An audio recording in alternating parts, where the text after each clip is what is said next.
Aleluia, aleluia. Aleluia, aleluia. Aleluia, aleluia. Aleluia, aleluia. Agora é o Senhor quem vai falar. Palavras que transformam nossa vida. Aclamemos com alegria e louvor a palavra que fecunda nossa vida. Aleluia, aleluia. Aleluia, aleluia. Aleluia, aleluia. Aleluia, aleluia. O Senhor esteja convosco. Ele está no meio de nós. Proclamação do Evangelho de Jesus Cristo segundo Mateus. Glória a vós, Senhor. Naquele tempo, disse Jesus aos seus discípulos: Não junteis tesouros aqui na terra, onde a traça e a ferrugem destroem e os ladrões assaltam e roubam. Ao contrário, juntai para vós tesouros no céu, onde nem a traça e a ferrugem destroem, nem os ladrões assaltam e roubam. Porque onde está o teu tesouro, aí estará também o teu coração. O olho é a lâmpada do corpo. Se o teu olho é sadio, todo o teu corpo ficará iluminado. Se o teu olho está doente, todo o teu corpo ficará na escuridão. Ora, se a luz que existe em ti é escuridão, como será grande a escuridão? Palavra da salvação. Glória a vós, Senhor.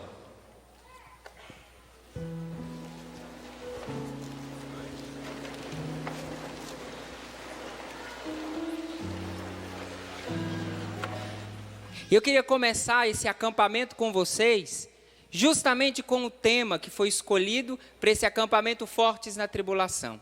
O tema desse encontro é: tende coragem e um coração firme, vós todos que esperais no Senhor.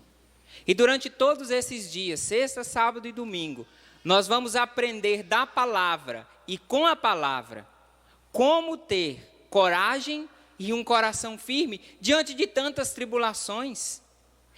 Como continuar com coragem, como continuar com firmeza diante de tantas derrotas, tanto sofrimento.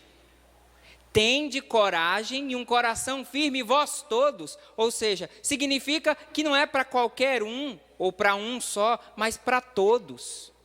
Tende coragem e um coração firme, vós todos. E qual é a condição?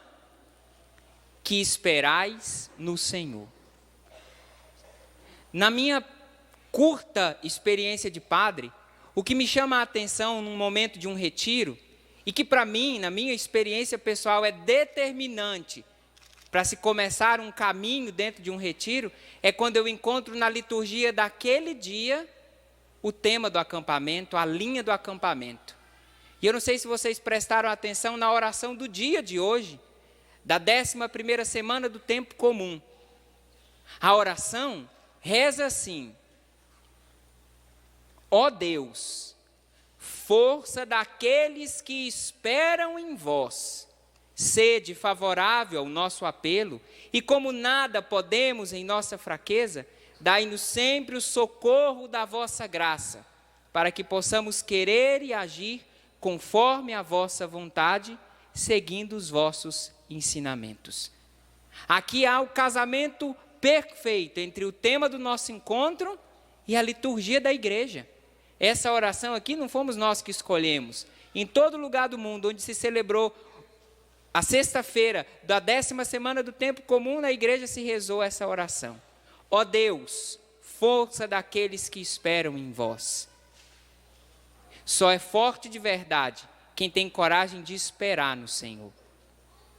Enquanto o mundo diz que quem espera é o fraco, que o forte é aquele que sabe fazer a hora acontecer e não espera, A liturgia está dizendo que fortes são aqueles que esperam no Senhor. E aqui vai o nosso pedido, ouve o nosso apelo.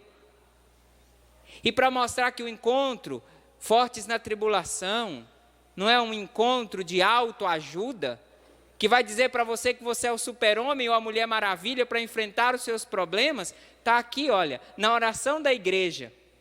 Sede favorável ao nosso apelo, e como nada podemos na nossa fraqueza.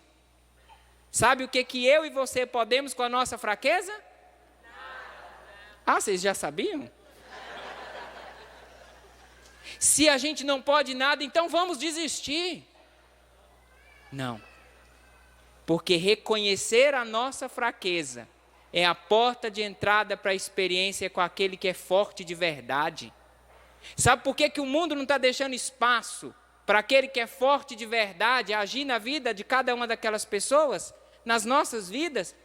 Porque o mundo está nos ensinando a ser super-homens e mulheres maravilhas. Que você tem a força, que você tem o poder, basta pensar positivamente e os seus problemas se resolveram. É assim, gente? Vamos começar os testes. Pensa no seu maior problema aí agora. Pensou? Agora repita comigo essa frase. Os meus problemas não existem. Mais uma vez, os meus problemas não existem. Com o meu pensamento, eu tenho a força de acabar com todos eles. Abre os olhos. Seu problema desapareceu? Nem o meu. Gente, nós somos fracos. Nós somos fracos. E o caminho da nossa fraqueza é justamente o caminho que, percorrido ao lado do Senhor, vai nos levar a experimentar esse socorro da graça do Senhor. E a primeira leitura de hoje mostra isso.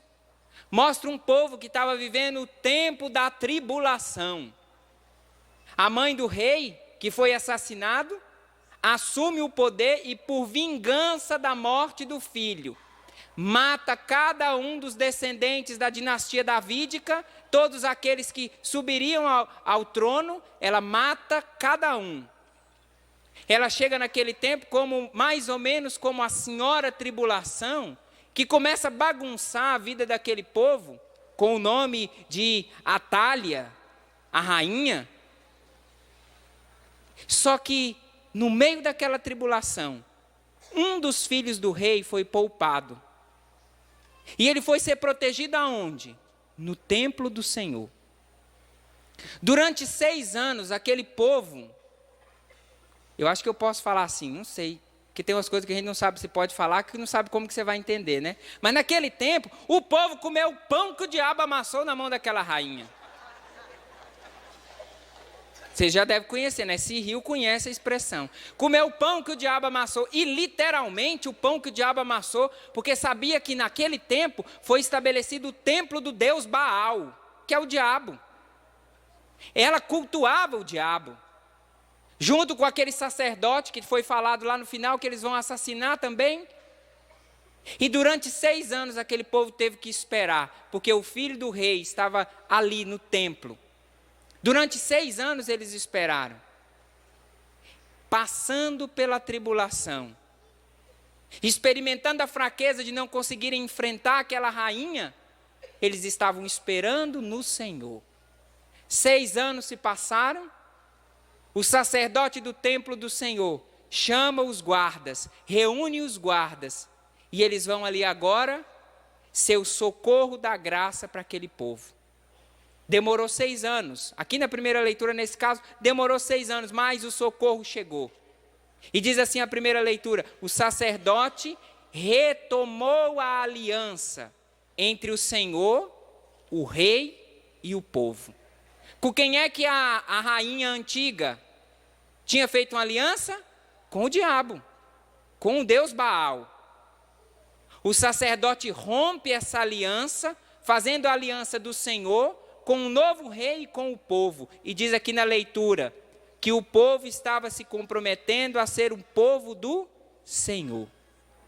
Retomou a aliança com o Senhor em meio à tribulação. Eles não esperaram a tribulação acabar para retomar a aliança, não. Eles não emburraram igual a criança: enquanto os meus problemas não acabarem, eu não volto para a igreja. As coisas na vida de todo mundo dão certo, na minha não dá, então não rezo mais, não sou mais católico. Porque eu peço e Deus não faz, então.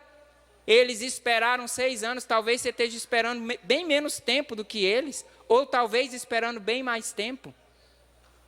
Ainda no tempo da tribulação, eles retomaram a aliança com o Senhor. E olha como é que termina a história da primeira leitura: destruíram o templo do Deus Baal. Todo o povo do país festejou e a cidade manteve-se calma. Teste de ditado popular: depois da tempestade vem... Chegou aqui na primeira leitura, gente. Depois de 6 anos na mão daquela rainha, depois de terem comido o pão que o diabo amassou na mão daquela rainha, houve o socorro da graça de Deus através daquele rei, e o final da história é: manteve-se calma. Aí eu fui lá procurar no dicionário o que é essa tão falada bonança que a gente espera, né? Aí lá o dicionário disse assim: estado do mar quando o tempo volta a ser propício para a navegação, normalmente depois de uma tempestade. Eu tenho certeza que muitos de vocês vieram buscar esse tempo propício para o barquinho de vocês irem mais longe, não é assim? Deve ser uma maravilha navegar com o mar tranquilo. Mas muitas vezes a nossa vida não está esse mar tranquilo. Muitas vezes nosso barquinho está subindo e descendo e a gente já está doido para pular fora dele. Não é assim? Mas olha aqui, se a palavra está contando um testemunho de quem passou pela tribulação, enfrentou a tribulação do lado do Senhor e chegou lá do outro lado, na calmaria, isso é promessa de Deus para nós na liturgia, que eu vou experimentar isso e que você também vai experimentar isso nesses dias.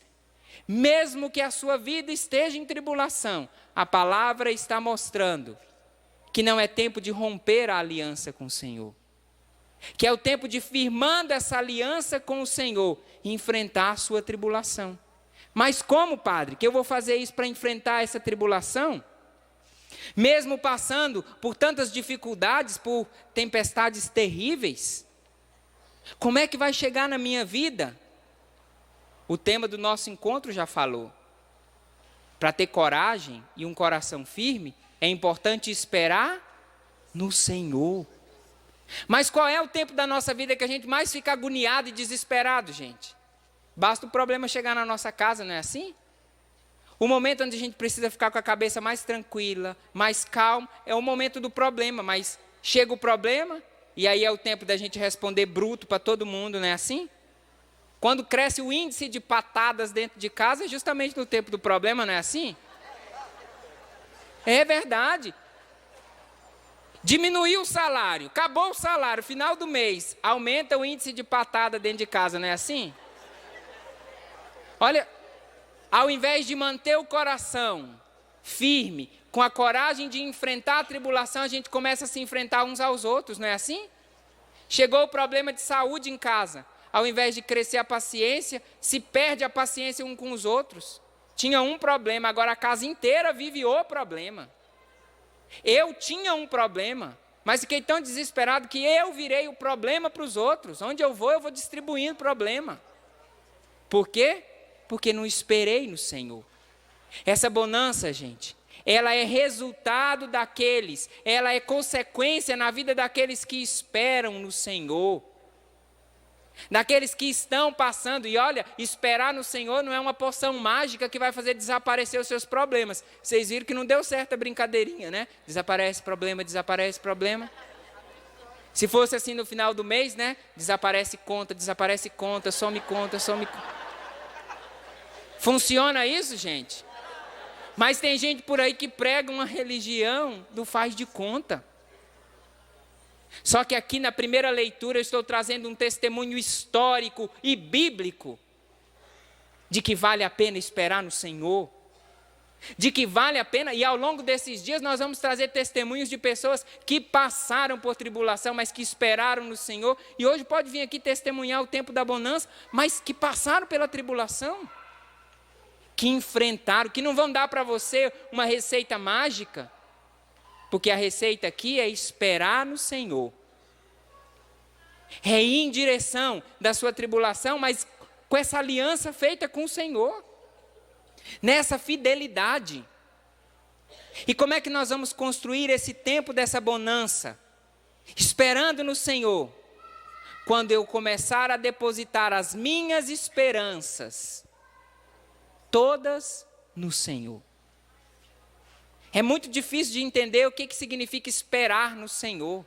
Vocês conseguem entender o que é esperar no Senhor? Não consegue? Eu vou explicar para vocês. Esperar no Senhor significa, gente, esperar no Senhor. É assim que a gente acaba com aquele discurso, nossa, mas é difícil demais entender a Bíblia. Olha que dificuldade, gente. O padre está explicando que esperar no Senhor significa, 2 pontos, esperar no Senhor. A gente complica demais aquilo, mas o que será que significa? O que será que está, qual teologia que está isso? A teologia é de que você tem que enfrentar seus problemas do lado do Senhor, esperar no Senhor. E aí o evangelho de hoje nos mostra o caminho de como viver, enfrentando os problemas, esperando no Senhor. Aí é o próprio Jesus que vai dizer para mim e para você, passando por essa vida, são palavras do próprio Jesus. Não junteis tesouros aqui na terra, onde a traça e a ferrugem destroem, e os ladrões assaltam e roubam. Jesus está dizendo, não deposite as suas esperanças e as suas forças nas coisas desse mundo. Jesus está dizendo, não junta tesouro aqui não, gente. Não junta tesouro aqui, porque o tesouro daqui é passageiro. Vem a traça, vem a ferrugem, vem um ladrão. E numa hora, lembra, alguns devem ter assistido aquele filme O Alto da Compadecida. Na hora que eles estão ali com aquele dinheiro, aí o Chicó, né, fala, oh meu Deus, promessa sem jeito, fica rico, fica pobre, fica rico. Mais ou menos parecendo com quem vive com salário mínimo no Brasil, né? Recebeu, estou rico. Meia hora depois, estou pobre. Não é assim? E tem gente... Lembrei do Chicanis. E o salário, ó...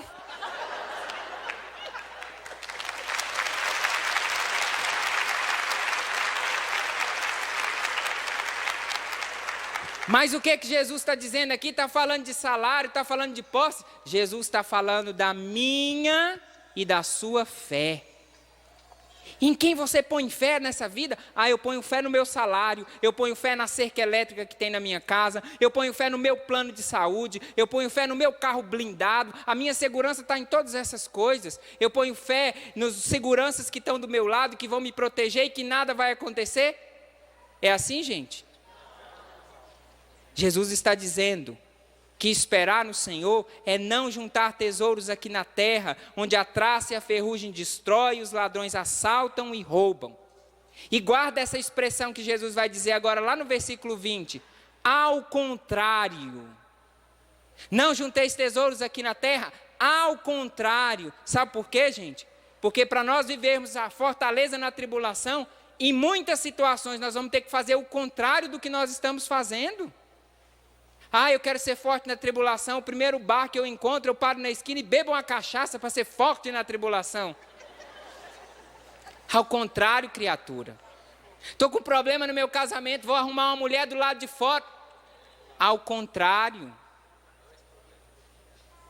Estou cheio de problema, então agora eu vou morrer, vou suicidar. Ao contrário. Muitas vezes nós vamos ter que viver ao contrário, agora da forma como nós estamos enfrentando o nosso problema, e viver ao contrário é converter, é mudar o foco, é tirar os olhos de onde eu tenho colocado sobre os tesouros dessa terra e olhar para um outro tipo de tesouro. Ao contrário, olha o que Jesus vai falar, juntai para vós tesouros no... Jesus não está fazendo um discurso contra os tesouros. Jesus não está sendo tesourofóbico. A moda agora é tudo que a gente fala contra, tem a fobia, né? Tesourofóbico. Não. Jesus está até dizendo, junta tesouro, gente. Olha que maravilha. Está falando para mim e para você, tenha um tesouro. Você pode juntar um tesouro, junta tesouro. Não aqui na terra, ao contrário, no céu. E olha o tanto que Jesus é esperto. Porque lá no céu, nem a traça, nem a ferrugem destroem, nem os ladrões assaltam e roubam. Que tesouro é esse, gente? A oração do dia hoje está nos mostrando, ó Deus, força daqueles que esperam em vós.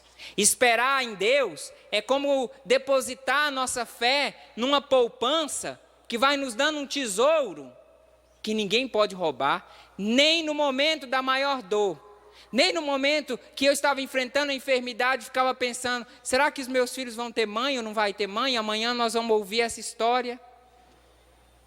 É depositando a fé no Senhor que a gente não perde a esperança quando morre um filho. Quantas pessoas aqui já perderam um filho? Levanta a mão. Quem já perdeu um filho? Não tem que continuar? É fácil continuar? Agora tenta sozinha. Depositando as esperanças todas aqui. Tenta comprar um filho para colocar no lugar. Tenta manipular para fazer um igual e colocar. Vai adiantar. Gente, é isso que ele está dizendo. Junta um tesouro no céu. Como, Padre? Como que eu vou fazer para juntar esse tesouro no céu? Ele deu a ordem e ele mesmo vai dizer como. Versículo 21. E aí agora é duro, porque é a hora da gente dar a resposta do que precisa ficar ao contrário. Jesus fala assim, onde está o teu tesouro, aí estará também o teu coração. Então tem coragem agora. E seja firme para responder isso. Caladinho aí, só para você. Onde é que está o seu tesouro? Comece a identificar quais são os seus tesouros. Sabe por que isso é importante? Que você comece a pensar o que é um tesouro para você. Porque é em torno desses tesouros que sempre as maiores tribulações vão acontecer. Padre, minha família é um tesouro para mim. Está certo sua família?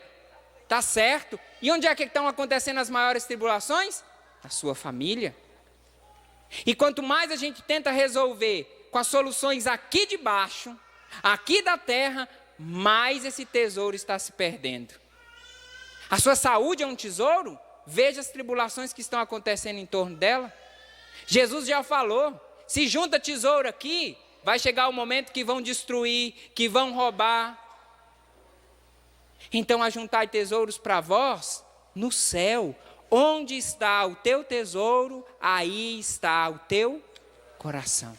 Onde é que está seu coração? A igreja nos ensina e daqui a pouco o padre vai rezar. Quantas missas na sua vida você já participou? Isso, esse tanto aí, né? Tomara que não tenha ninguém aqui que é a primeira. Ou quer dizer, melhor, né? Se for a primeira, seja bem-vindo. Que bom, isso aqui é uma missa, viu? Daqui a pouco o padre vai dizer assim, o Senhor esteja convosco. E vocês vão responder, Ele está no meio de nós. E o padre vai dizer assim, corações ao alto. Nosso coração está em Deus. Verdade ou mentira? Verdade. Ah, é? Seu coração está em Deus? E por que você desesperou quando a tribulação chegou lá na sua casa? Corações ao alto, nosso coração está em Deus. Arrancou os cabelos por quê? Xingou, deu patada, separou, ofendeu. Corações ao alto, o nosso coração está em Deus? Lá ninguém é roubado. Lá a fé de ninguém é corrompida, é destruída. Corações ao alto, o nosso coração está em Deus. É a igreja dizendo para você, coloque o seu tesouro no céu. Por que a gente está começando um acampamento Fortes na Tribulação falando assim? Porque nós não vamos resolver as tribulações. O próprio Jesus já disse, tribulações sempre tereis. Mas nós precisamos cuidar do coração de quem passa pela tribulação. Porque se esse coração está firme e tem coragem, esperando no Senhor, ele é capaz de suportar 6 anos, 10 anos, 15 anos, na certeza de que o socorro da graça chega para ele. Então, antes de mexer nos seus problemas, nós precisamos mexer no seu coração. No entendimento que você tem de como enfrentar a tribulação. Porque mexer com seus problemas é tentar fazer uma mágica para fazer desaparecer os seus problemas. O que nós precisamos fazer, que não é mágica, mas aí é processo de conversão, é fazer aparecer dentro de mim, no meu coração, um cristão de verdade. Que não espera na segurança, no plano de saúde, na cerca elétrica, no muro de 3 metros, no carro blindado, mas que a sua segurança é e sempre será o Senhor. Teste para descobrir qual é o seu tesouro. Pensa para não falar besteira. Num jogo de futebol, eles estão correndo, 11 do lado, 11 do outro, e todos eles olham para uma mesma coisa. Para que eles olham? Qual é o tesouro do jogador de bola? A bola. Eles estão olhando ali para a bola o tempo inteiro. Outro teste. O médico, quando vai examinar uma pessoa, os olhos do médico recaem sobre quem? Sobre a parede, sobre a mesa. O médico olha para quem? Porque naquela hora ali o tesouro dele é o paciente. Não é assim? Aonde os meus olhos se detêm, ficam fixos, ali está o meu tesouro. Outro teste. O pastor cuida de quem? O pastor pode ficar assim, olhando para o céu. Tá? O pastor fica olhando para quem? E quem é o tesouro do pastor? Presta atenção. Lá em cima, sobrevoando, de longe aquele pequenininho vai chegando, aquele pássaro bem preto, com aquele bico grande, vai rondando, girando, girando, conhecido como urubu. O olho dele para em cima do quê, gente? E o que é tesouro para ele?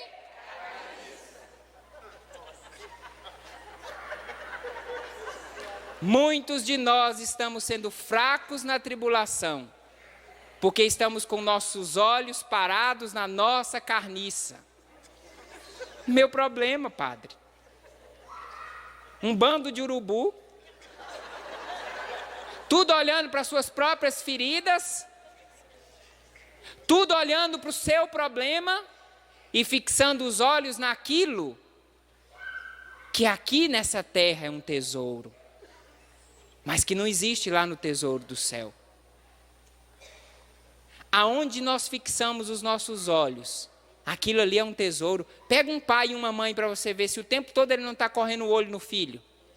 Não é assim? E é interessante quando tem vários pais e mães juntos, eles conseguem ver o filho no meio de todos e ouvir a voz quando um grita lá, mãe, pai, fulano já sabe, esse é meu. Não é assim? Como que você sabe? Não, eu sei que é meu. Por quê? Porque aquele filho é um... Nesse tempo da tribulação, meu irmão, seus olhos estão pousados, fixados em quem? Em mim mesmo, padre. Então você é seu tesouro. Não sei se tesouro ou carniça, né? Para ser forte na tribulação, é necessário passar por um processo de reeducação dos nossos olhos e do nosso coração. Por isso que antes nós falamos do coração e agora termina o evangelho. Jesus termina esse evangelho dizendo assim, falando sobre o olho sadio e o olho doente. O olho sadio joga para dentro de si a luz. E o olho doente joga para dentro de si escuridão. Um pai quando olha o filho, aquele filho é um tesouro para ele. Ele fica iluminado pela beleza daquela família. Agora o urubu quando olha aquela carniça, ele fica cheio depois daquela carniça. Então aqui nós precisamos fazer a primeira passagem, ao contrário, a primeira mudança daquilo que os meus olhos e o meu coração têm buscado. Será que o meu coração se acostumou tanto com a carniça dos meus problemas, que eu já estou igual um urubu por aí? só procurando o próximo que vai morrer para me alimentar. Eu sabia que ia dar nisso. O casamento dela nunca ia ser feliz, eu tinha certeza. Eu falei. Eu já sabia que não ia dar certo. É sempre assim. Tá com câncer? Vai morrer, porque é assim, ficou com câncer, ixi, olha, cuidado, desenvolveu o câncer, ixi, coitado, olha lá. Gente, olha, nunca mais vai ser feliz, tudo urubu rondando, fazendo encontro fracos na tribulação.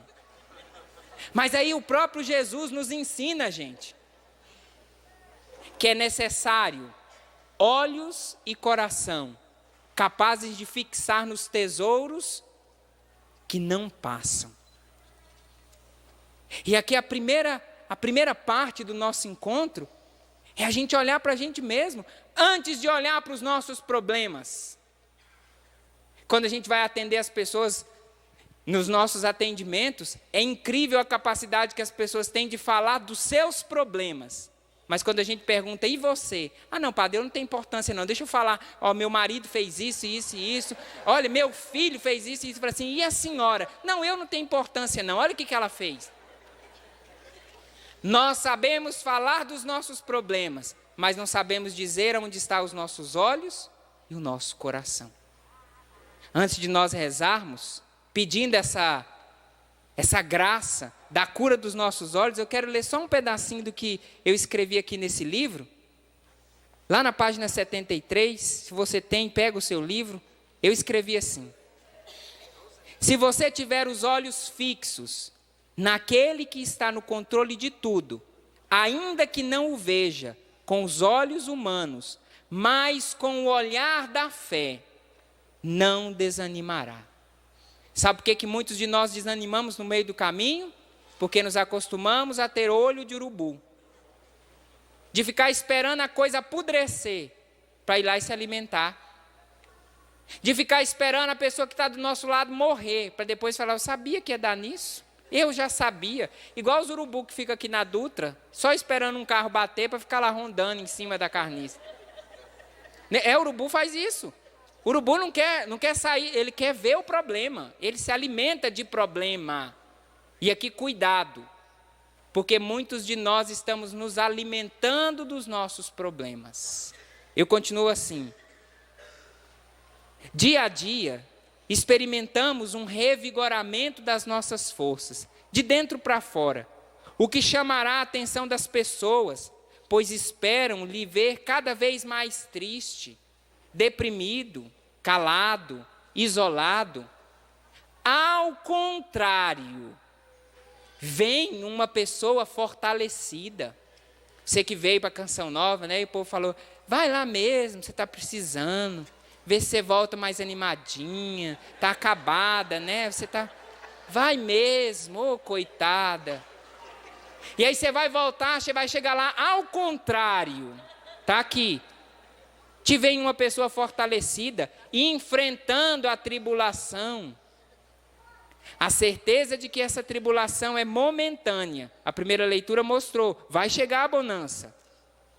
Reacende a esperança fundamentada em Jesus Cristo. Ó Deus, força daqueles que esperam em vós.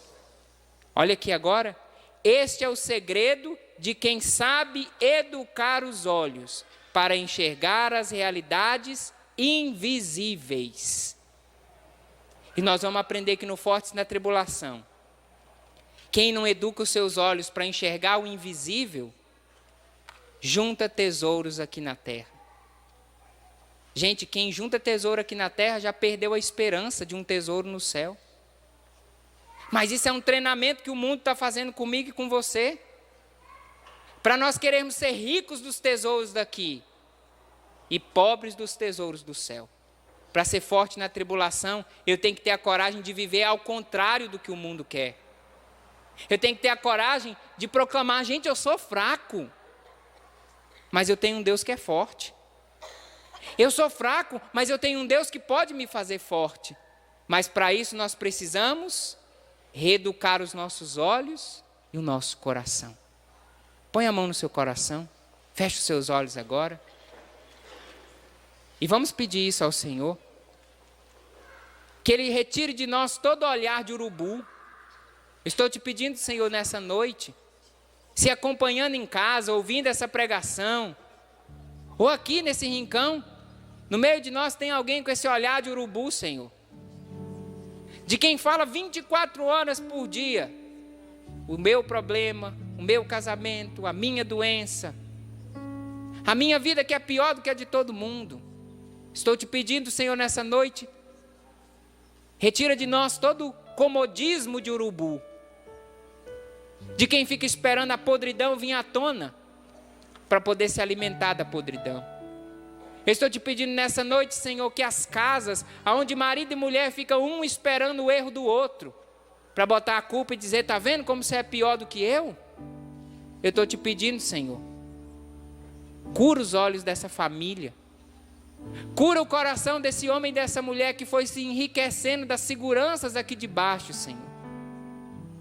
E antes de mexer com os problemas deles, Senhor, vamos mexer com a maior tribulação que eles têm. Um coração e os olhares que não estão fixos em Ti, Senhor. Eu estou te pedindo nessa noite, Senhor, reeduca o meu olhar, reeduca o meu coração, para que eu não me desespere no meio da tribulação, Senhor, e olhe mais para os meus problemas, com um olhar doente, de quem joga para dentro de si sempre o pior. Sara o meu olhar, Senhor, sara o meu coração, para que mesmo em meio às tribulações, eu consiga jogar a luz para dentro de mim. Vai ficando de pé agora. E a oração do dia de hoje já nos disse: ó Deus, força daqueles que esperam em vós. Não fixe agora o seu olhar em mim, não. Feche os seus olhos agora. É um caminho seguro para encontrar o tesouro do céu, quando eu tenho coragem de fechar os olhos para os tesouros da terra e olhar um tesouro que vale muito mais. Por isso eu estou te pedindo, Senhor, desinstala aqueles que fixaram os seus olhos nas coisas da terra, nos poderes, nas superintendências, nos títulos, na fama, no aplauso, na quantidade. Senhor, nós queremos ser pobres dos tesouros aqui de baixo, para sermos ricos do tesouro aí do céu. Eu quero, Senhor, esse tesouro. Por isso, treina os meus olhos, Senhor. Treina o meu coração a ter a segurança somente em Ti. Treina o meu olhar fraco, Senhor, que se perde várias vezes no meio dos problemas. Treina o meu coração fraco, Senhor. Desculpa até falar assim, Senhor. Treina meu coração que é vagabundo, Senhor, e que se empresta para tantas coisas erradas. Treina o meu olhar que é vagabundo, Senhor, que fica vagando de coisa em coisa e perdeu a capacidade de ficar fixo, firmado em Ti. Peça com as suas palavras isso agora. Vem, Senhor. Reeduca o meu coração e os meus olhos. Eu te peço nessa noite, Senhor, me ensina a ter os olhos fixos, firmados em Ti, mesmo em meio aos meus problemas, mesmo no meio das tribulações, no meio da minha fraqueza, Senhor, e desse coração vagabundo, viciado nos tesouros da terra, Senhor, desses olhos que ficam vagando de coisa em coisa. E nós queremos agora ter os olhos fixos em Ti, Senhor. É isso que nós queremos. Fixar os nossos olhos somente em Ti, Senhor. Não fixeis os olhos em ninguém mais, só nele. Não fixeis os olhos em ninguém mais, só nele. Não fixeis seus olhos em ninguém mais. Não fixeis seus olhos em ninguém mais. Não fixeis os olhos em ninguém mais, só nele. Coloca a mão nos seus olhos. Cante mais uma vez. Não fixeis os olhos em ninguém mais que nele. Não fixeis fixeis os olhos em ninguém mais, só nele. Vai pedindo isso. Não fixeis os olhos em ninguém mais, não fixeis os olhos em ninguém mais, não fixeis os olhos em ninguém mais, só nele. Coloca a mão no coração. Não amarei a nada e a ninguém mais, só ele. Não amarei a nada e a ninguém mais, só ele. Não amarei a nada e a ninguém mais, não amarei a nada e a ninguém mais, não amarei a nada e a ninguém mais, só ele. Canta você. Não amarei a nada, força. Não amarei, só ele. Canta na primeira pessoa. Não amarei, só ele. Não amarei a nada e a ninguém mais, não amarei.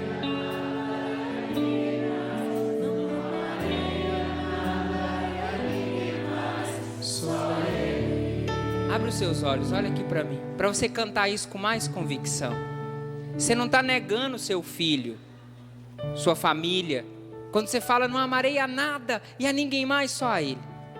Nós só vamos dar um amor de verdade para os nossos quando Deus for o primeiro na nossa vida. Pai, mãe, esposo e esposa. Sua família é um tesouro, mas ela só vai ser um tesouro de verdade se o primeiro dela for o Senhor. Seu trabalho pode ser um tesouro, seu dinheiro pode ser um tesouro, mas se em primeiro lugar você estiver buscando o Senhor. Para ser forte na tribulação, eu não posso ficar buscando a minha força nas coisas e nas pessoas. Eu preciso buscar no Senhor. Por isso que nós estamos aí um povo fraco.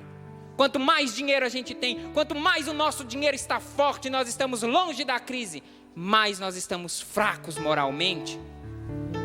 Nunca se teve tantos carros, nunca se teve tantos sistemas de segurança, e os nossos jovens estão morrendo, e as nossas famílias estão se perdendo.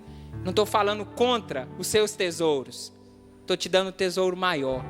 Então agora canta isso com esse gosto. Você não está renunciando à sua casa, você não está renunciando às suas coisas, você está colocando em primeiro lugar Jesus, o Senhor. Canta com força agora.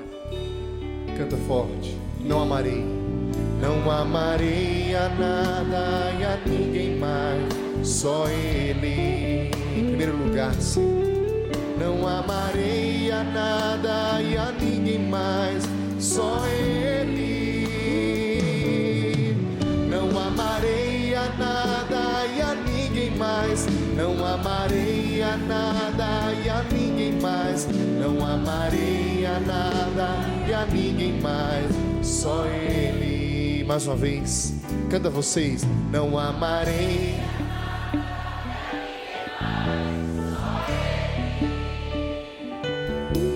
não amarei. Declara o seu amor pelo Senhor, rejeitando agora os seus vícios, os seus pecados, aquilo que você usava como segurança. Só eu não seguirei a nada, não seguirei a nada e a ninguém mais, só ele. Não seguirei a nada e a ninguém mais, só ele. Não seguirei a nada e a ninguém mais, não seguirei a nada e a ninguém mais, não seguirei a nada e a ninguém mais, só ele.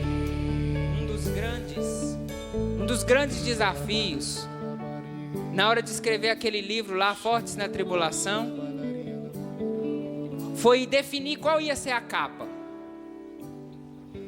E eu queria um barquinho de papel no meio de uma tempestade. E algumas pessoas falaram, vai ficar infantil. E eu voltei e pensei e rezei. Aí eu mostrei um barquinho de papel com uma luz lá na parte de trás. Aí me falaram, continua infantil. Aí ali eu comecei a pregar o Fortes na Tribulação. Falei, não está infantil, é que o seu olhar é de urubu. Você está olhando.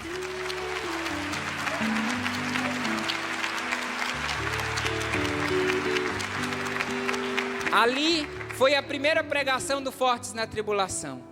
Porque ela falava, está infantil. Eu falei assim, você tem olho de urubu.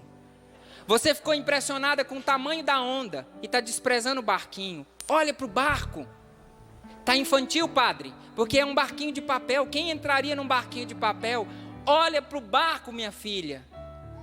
A capa não vai ficar boa, padre. E ali eu comecei a perceber que existia um desafio para ser forte na tribulação. Olhar mais para o barco, que tenha luz no barco, ainda que ele seja de papel. Porque nós nos acostumamos a olhar para o tamanho da tempestade e perdemos a confiança de que um barco pequeno seja capaz de transpor grandes problemas. Nesse final de semana, tomara que eu encontre aqui muita gente que se impressiona com o tamanho dos problemas, porque eu vou olhar na sua cara e vou dizer, você tem olho de urubu, mas você não vai sair daqui do mesmo jeito. Você vai sair daqui olhando fixamente para o Senhor.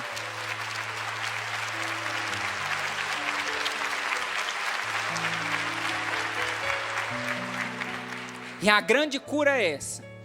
Porque se mudam os nossos olhos, se os nossos olhos se transformam e o nosso coração, a tribulação chega. Mas fixados no Senhor, ainda que seja num barquinho de papel, com um coração de menino e com olhos cheios de esperança, a gente enfrenta a tempestade. E o final dessa história, até domingo, a gente vai conhecer.